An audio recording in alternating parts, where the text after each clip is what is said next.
So we have here a hello world.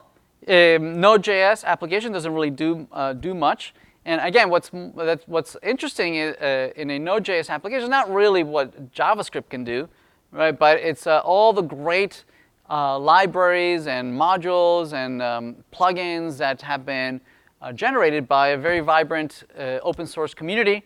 Now that community publishes most of their content in a well-known repository called Npm JS, right? If you ever wonder when you say Npm install and you give it the name of the package, where does that come from?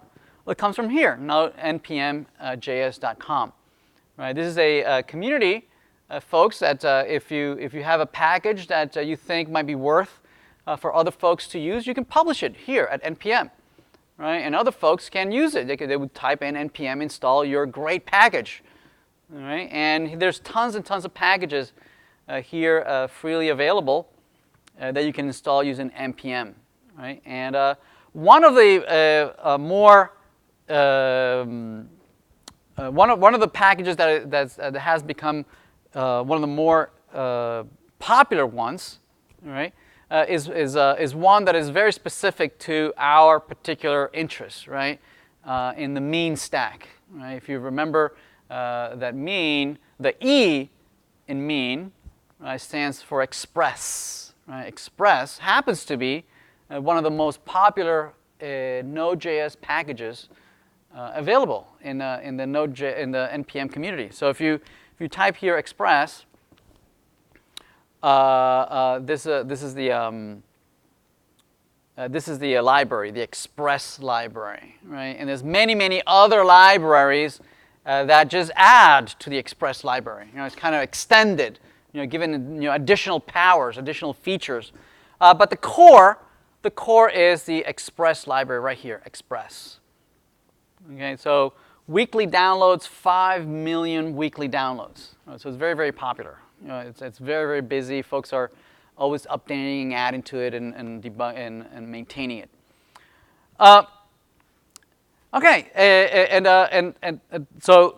it gives you some examples on how to use it and whatnot. So what is the Express library? Yes.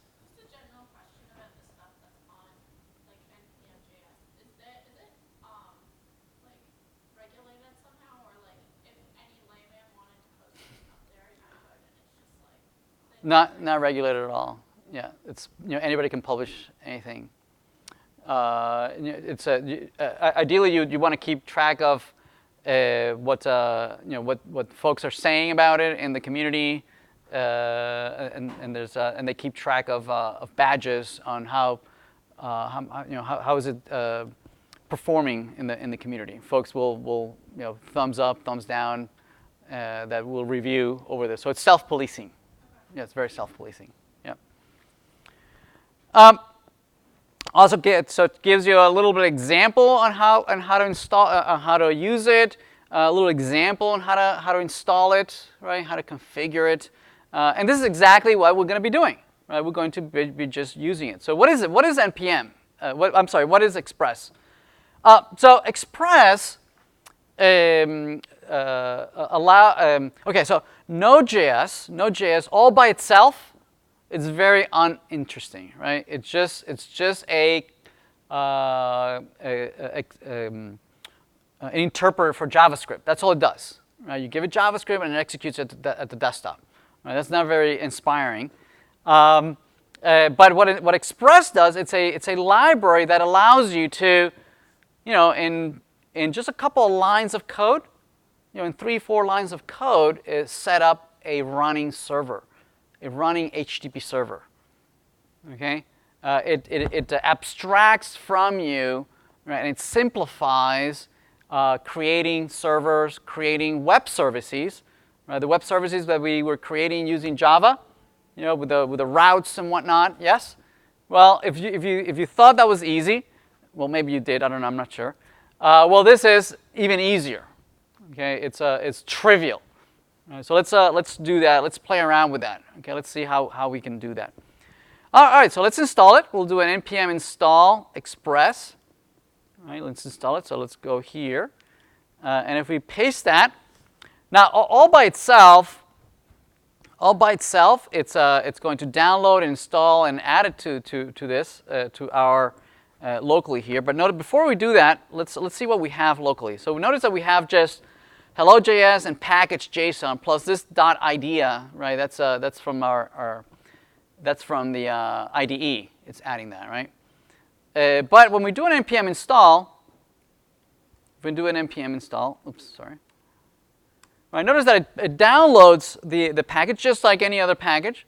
It's added. Notice what happens here is that it adds this node underscore modules directory that wasn't there before, right? And that's where it installs all the libraries for the project. All the libraries that our particular project depends on, right, are now installed under node underscore modules. See that? Okay, right? If we open it up, if we go here, notice that now we have node underscore modules. Notice that we have tons of stuff here that we didn't care for. What is all this stuff? The only one that we really installed here was Express. But Express depends on other projects, right? And those projects might depend on other projects, right? So there's a dependency tree, right, that starts at Express. Well, now it starts with us. Now that goes down to Express, and Express depends on others. So by you installing Express, it walks the dependency tree, right, and it downloads everything that it needs, right? Okay, everybody okay? All right. But notice that one of the things that we missed is package.json. Notice that it added as a dependency to this project, it added Express as a dependency, meaning that now if anybody installs our project, they will also install Express because we depend on it. And Express depends on a whole bunch of other stuff. You see that? So package.json is what declares your project and the dependencies of your projects on other projects. Make sense? It's very much like the pom.xml in Java. Pom.xml in Java, declares all the libraries that your particular Java project depends on. So package.json is identical in that respect. Everybody okay? All right. We have Express installed. Excellent. What do we do with it? All right. Let's see what we can do. So let's go into this hello world, right? And let's do something interesting. So here they have an example. They have an example for us to play around with. Let's copy that. And let's put it, and let's replace it. Let's replace our hello world. All right? And let's read through this. So what this is saying is that, all right, I'm going to import, right, or load some other library. Right? In this case, is the Express library. Require is it's a keyword in Node.js, right? That it's a new way of JavaScript language to manage or deal with modules, loading modules on the fly, being able to load libraries on the fly, right? Where you might have a module that exports its content, right? And somebody else can then load that module dynamically, okay? It's what's behind being able to export things and be able to import things, yes? Right, that we'd love from React and Angular. Right, behind all that is this module mechanism. Right, so requires like import this library, and in this case it'll look up this Express. It will look it up inside of node underscore modules. It will look it up by name, and it'll find it. There it is. And what will it look up? It will load this index.js. So that's the entry point of the library. Remember when we were creating our package, it asked us if we wanted an index.js? Yes, we didn't create one, but we could have. Right? So the index.js would have been the entry point to our package. Right? We don't have one, but Express does. Express has one, and this is what's being loaded, this index.js. Everybody good? All right. So if you don't put anything in front, if there's nothing in front of this, maybe you could put a dot, you could put a slash, you could put other things, right? But if you don't put anything, if you don't put anything, it's understood that you mean to look into the node underscore modules. Look it up in the node underscore modules. If instead you put a dot, it means look in the current directory that I'm in, right, and go fetch me whatever, okay? But we don't want that, right? We're not trying to load anything here. We're only loading Express from node underscore modules. So that's what it is. Okay. So we have a var variable that whatever this returns, whatever this exports, is now bound to this local variable.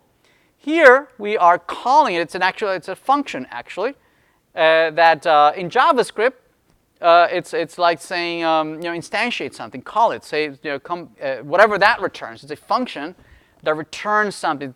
Probably this is going to instantiate something and return to us some variable that we can then use to call things on it. Okay. Right. In this particular case, we're going to use it. One of the methods under that object is the get function. Right. The get function, right, allows us to declare an HTTP get event handler. Meaning, if you see in the URL, right, this is setting up a server. This is setting up a server that listens at 3,000. Right. So never mind this for a second. These three lines, right, all by themselves, sets up a server that listens at port 3,000. Right? Now the server's not doing anything. It's listening there, okay, but it doesn't know what to do because we haven't told it what to do anything, right? So if we run that, let's save that for a second. Let's run hello now. Let's do a node hello. Notice that before it kind of printed something and then it stopped. You see that? Instead, what it's doing now, it's going into an infinite loop, right? Forever listening to port 3000, HTTP 3000, okay? Right? So that if we hit it, we say localhost 3000, it's going to say, I'm listening. I got your request. I just don't know what to do with that request. Right? You can give it whatever, right?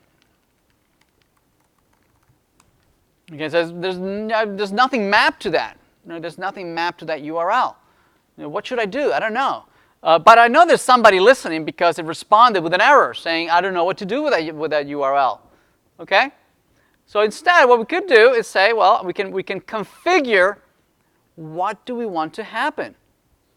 What do we want to happen?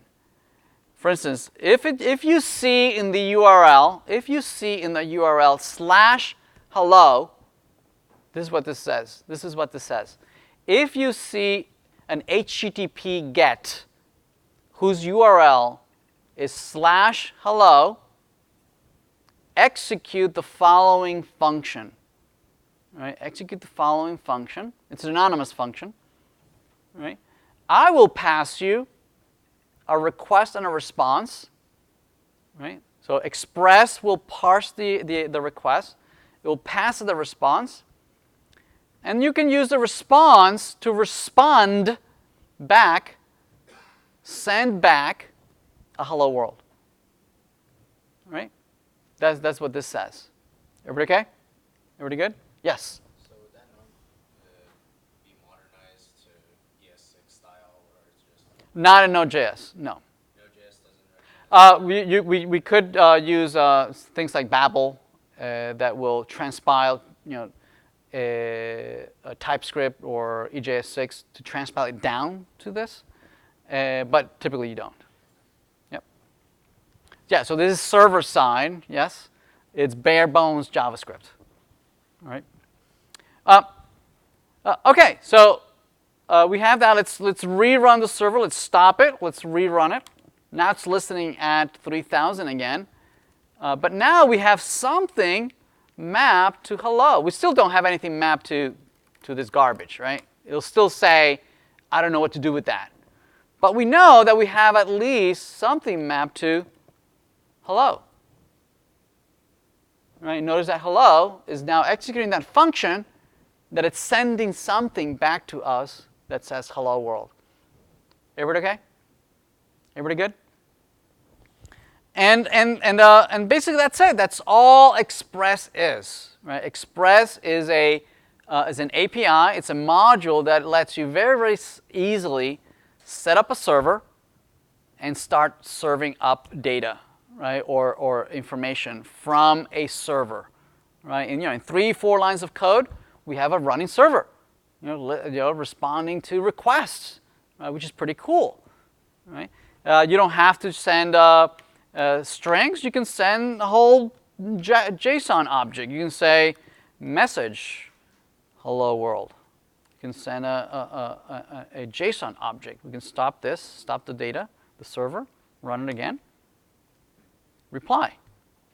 Now notice that we're sending JSON back. You could extrapolate this and say, oh, if I had access to a database, I could return an array of courses, right? That contains modules and lessons and all that, right? That'd be cool. If I have had access to Mongo, maybe I could return the list of users, right? That'd be cool. That I could do that. So let's try and do that. Let's play around with that idea, right? Trying to now marry these two ideas. The Express, right, allows you to set up a server and listen for an incoming request, right? And Mongo allows you to store data, right, in a JSON format, right? How do we glue these two things together? How do I marry together the fact that I have now a server that can host data and I have data, right? And I have I have a server that can serve up data, right? But then I have Mongo that's storing the data. How do I glue it? How do I glue those two worlds? All right. So let's talk about that next.